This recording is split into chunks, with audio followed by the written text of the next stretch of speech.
Bitootessi 24 tokkummaa cichoomnaa fi aarsaa guddaan injifannoo dhufeedhaa jiran kantiibaan magaalaa Adaamaa obbo Haayiluu Jaldeem jiraattonni magaalaa Adaamaa fi godina Shawaa Bahaa hiriira deeggarsaa bitootessa 24 bahan saganticha irratti argamuun haasaa kan taasisan kantiibaan bulchiinsa magaalaa Adaamaa obbo Haayiluu Jaldee injifannoo bitootessa 24 fiduuf akka biyyaatti tokkummaa fi cichoominaan aarsaan guddaan itti kaffalameera jedhan akka magaalaa Adaamaatti baroottan 8 darban gama misoomaatiin siyaasaa fi akkasumas dinagdeetiin hojiileen hawaasa fayyadamaa taasisan hedduun hojjetamuu ibsaniiru.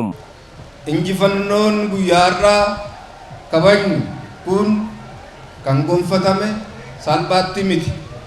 Aarsaa guddaan kan itti kaffalame cichoominaa fi tokkummaa waloomeen kan dhufeedha.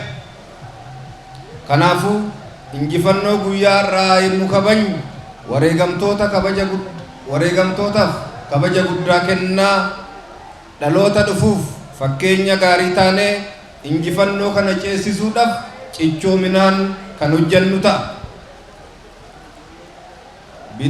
Injifannoon bitootessa 24 barii qaanqeen jijjiiramaa biyyaaf naannoo keenya keessatti qabsiifameen akka magaala keenyattis hojiiwwan ijaarsa sirna dimokiraasii misoomaaf nageenyaa yaadama mootummaa edaamuurraan maddan hojiitti hiikuudhaan sadarkaadhaan fayyadamummaa uummata keenyaa mirkaneessuuf halkanii guyyaa hojjetamaa jira.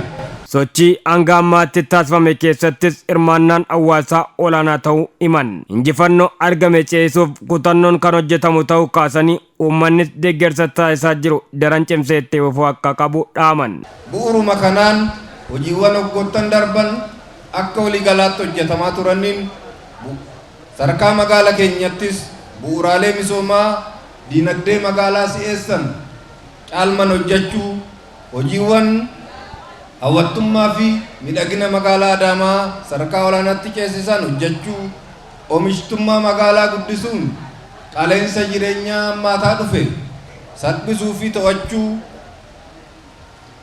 to'achuu dagaagina ogummaa fi aadaa hojii dargaggootaa bu'uuraan cimsuu fi guddisuu irratti adeemsota hunda keessatti carraan hojii bal'aan akka uumamu bal'inaan xiyyeeffatamee hojjetamaa turee jira.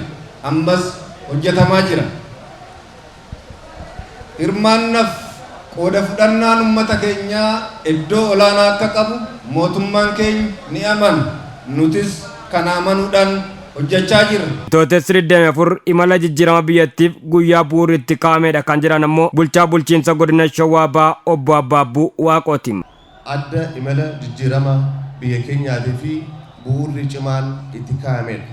Qabsoon jaarraa hedduuf aarsaa dhiigaa fi lafeedhaan itti gabbarre firii horatee gaafii abbaa biyyummaa itti gonfannee fi Itoophiyummaan abdii fi mul'ata haaraa imala kan itti jalqabde guyyaa seena qabeessa. Waadaan bitootessa 24 galame gochaan mul'achuu kan himan obbo Abbaabbuun milkaa'inoota argame tiksuuf hawaasni tumsa irraa eegamu gochuu akka qabus waamicha dhiyeessan. Walumaa galatti boqonnaa haaraa bitootessa 24 booda biyya keenyatti saaqameen milkaa'inoonni seenaa biyya keenya jijjiiran siyaasa dinagdee biyya keenya ol kaasanii fi galma ga'iinsa mul'ata keenyaatiif bu'uura ta'uu hubannee injifannoo caalmaaf akka hojjennu waamicha konnan dabarsa. Injifannoowwan kun ammoo itti fufiinsa akka qabaatuuf biyyi fakkeenya badhaadhinaa dhugoomsuudhaaf sagalee keenya paartii badhaadhinaaf haa kenninu jechuun barbaada. Hawaasni hiriira deeggarsaa irratti argamanis injifannoo argame tikfachuun mootummaa keenya cinanii dhaabbannaa jedhan. Guyyaan kun guyyaa addaa taanaaf anaa qofa oduu hin ta'in akka Oromootti namni Oromoo ta'e hundaaf guyyaa addaati. Guyyaan kun guyyaa bilisummaa itti arganne guyyaa tokkummaan keenya calanqisee addunyaa irratti itti mul'atedha. Jaarsi akka jaarsatitti dargaggeessi akka dargaggeessatti dubartiin illee akka dubartiititti waan argatan kana kunuunfatanii yoo eeggatanii jaalala dagaagsaa waan argatan san tikfachaa tokkummaa uumuudha.